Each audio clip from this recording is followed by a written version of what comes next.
Portuguese often say about something that takes a long time, that is as slow as the works of Saint Engracia.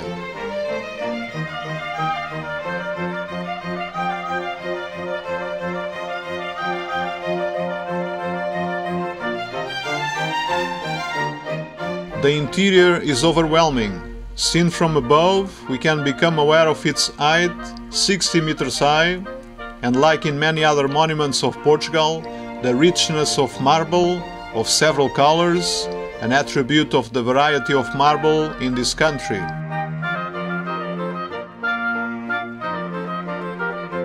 During the construction, the dome fell at the same time an innocent man was condemned to death.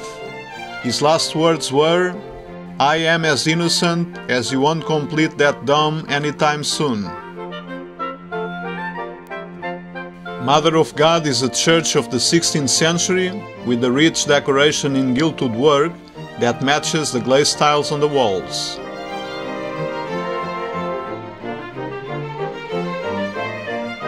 This church, although built in the 18th century in Baroque style, is on the place of another one of the 12th century, where the inhabitants of Lisbon came to pray every day.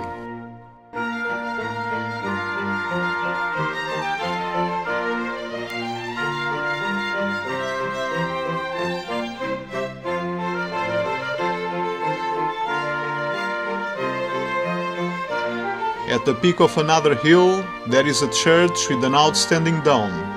This one took only 11 years to be built, from 1779 to 1790.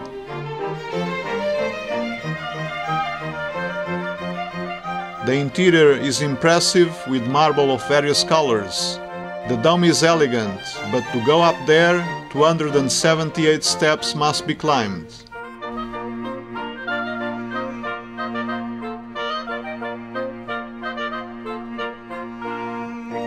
This basilica was erected to fulfill a promise of Queen Mary I if she would have a son, a descendant to the throne.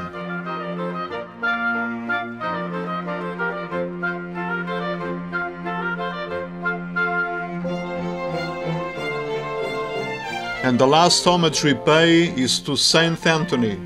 We visit now the church built on the place where Saint Anthony of Padua was born in 1195.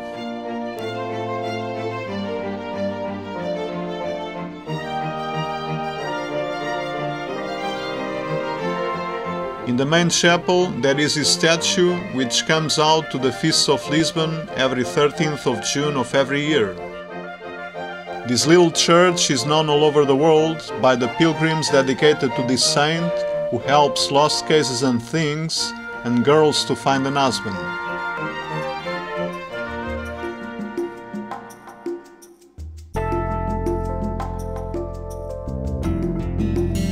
Among the many museums of Lisbon, we are visiting the Navy Museum now.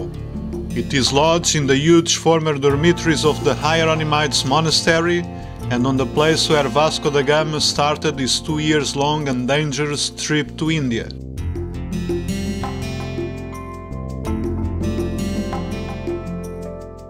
It has several big rooms, some with full-scale boats and others with miniatures.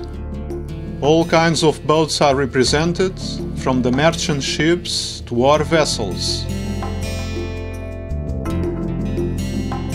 A special mention should be made to the part dedicated to the Portuguese vessels, which discovered the world, helped by the knowledge of the School of Navigation founded by Prince Henry.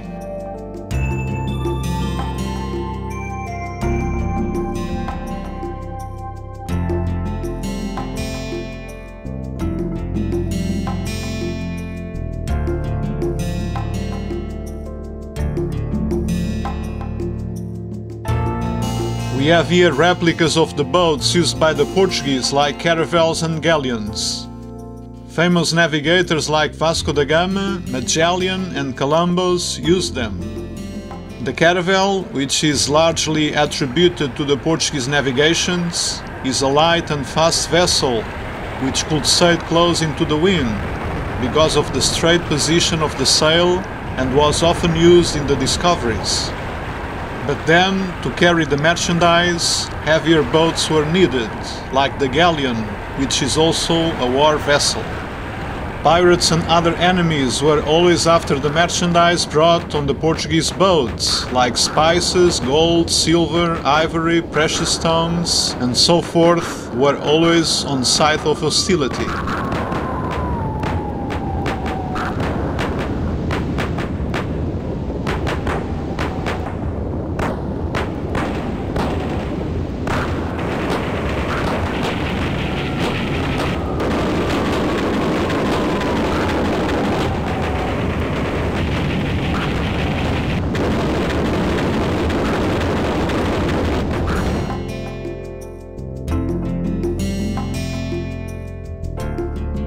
The museum we are visiting now, housed in the former Royal Riding School, adjoining the Palace of the President, has the best coach collection in the world.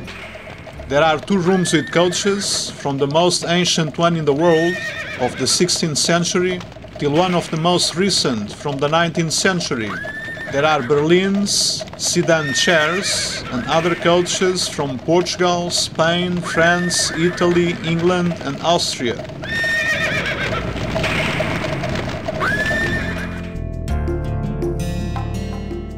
Among other ancient art museums, some even private, we take a look at this one for the reason that here we have some important Portuguese items.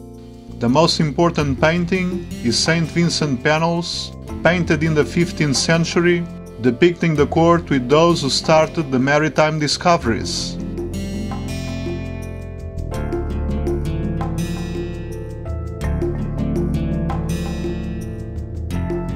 Most traditional European schools are represented here, with temporary exhibitions.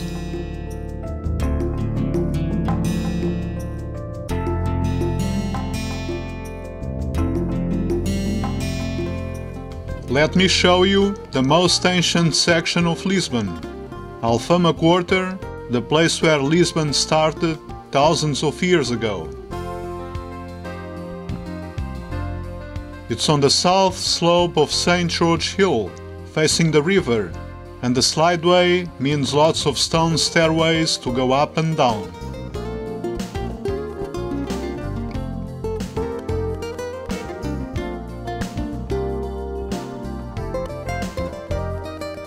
Crooked and narrow streets with roofs nearly touching each other grant inhabitants familiarity with the neighbor. It defied time and earthquakes, and it's here that we can step back in time, breathe in the past, and see the curious structure of the medieval town, of how Lisbon used to look like before.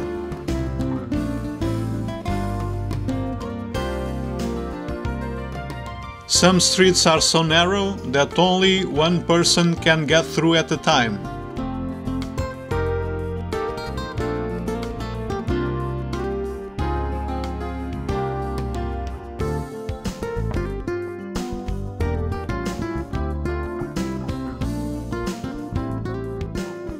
It's like a maze. This provides tourists the possibility to get lost and stay here a little longer, in the homeland of sailors, navigators and merchants, since a lot of them lived here in the 13th and 14th centuries.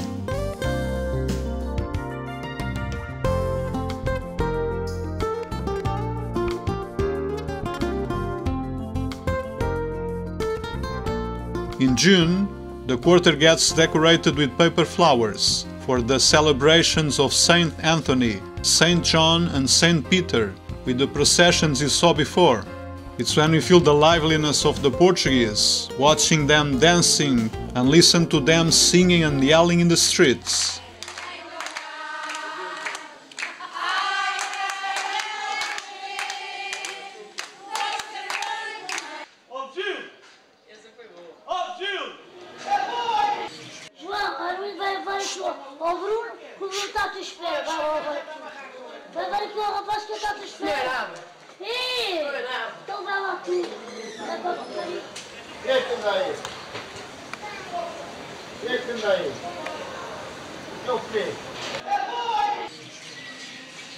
O pardal telhado, com o corpo daquele.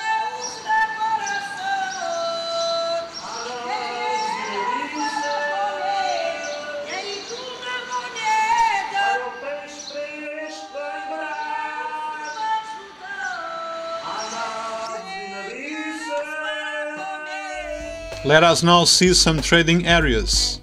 This is the biggest, the most ancient and the most typical market of Lisbon. It's still a busy one, which opens at 5 AM, and here you find everything, including a nice mood and friendship.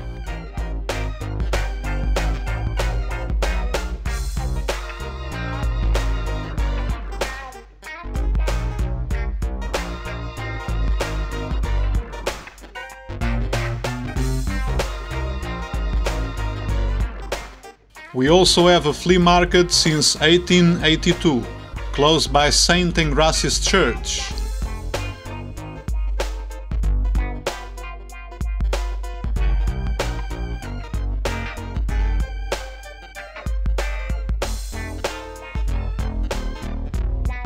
Here you can find everything less expensive and second-hand stuff.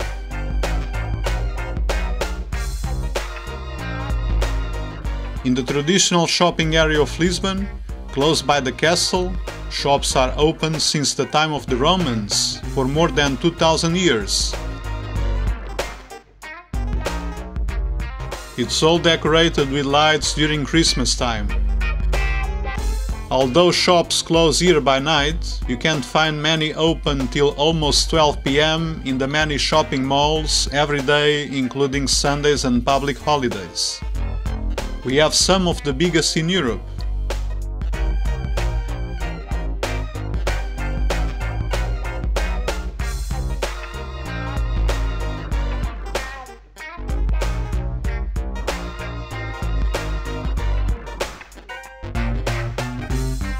A square is the mirror of a city, and to show you how graceful this city is, we start by Trade Square, close to the river, the entrance of Lisbon for caravels and galleons in the past.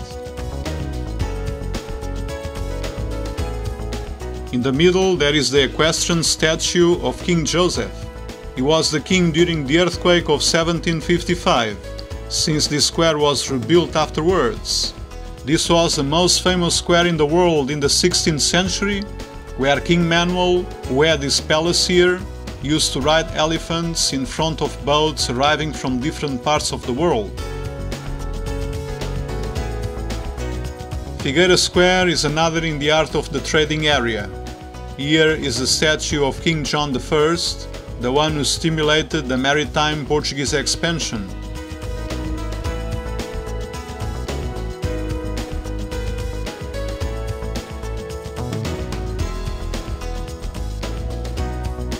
And side by side with this one is Rocio, the public square since the Middle Ages.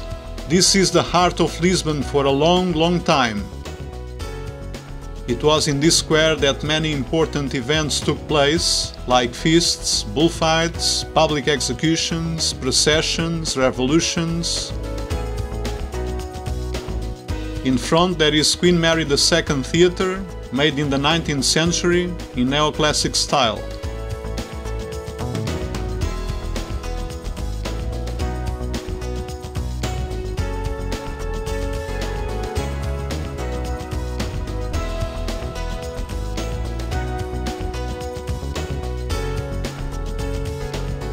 Also a few steps away there is Restaurador Square, homage to those who restored the Portuguese independence in 1640.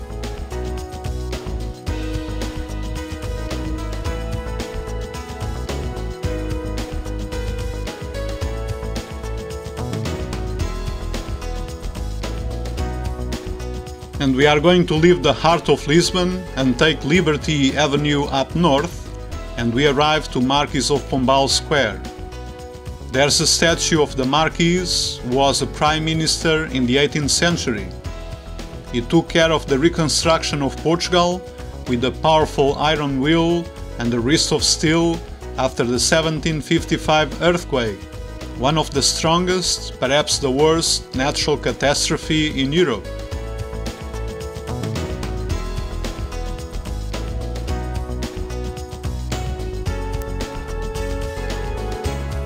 If we move a little farther up, always taking the large and wide avenues made in the 19th century when Lisbon was developing to the north, we arrive to Saldanha Square.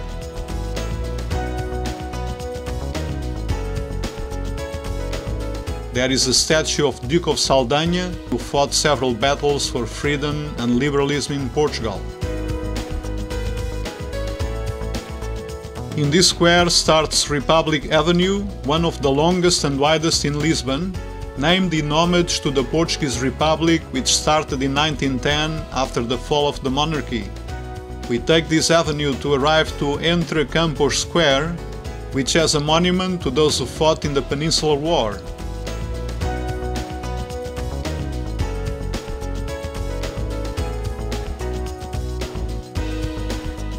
We have many other monuments.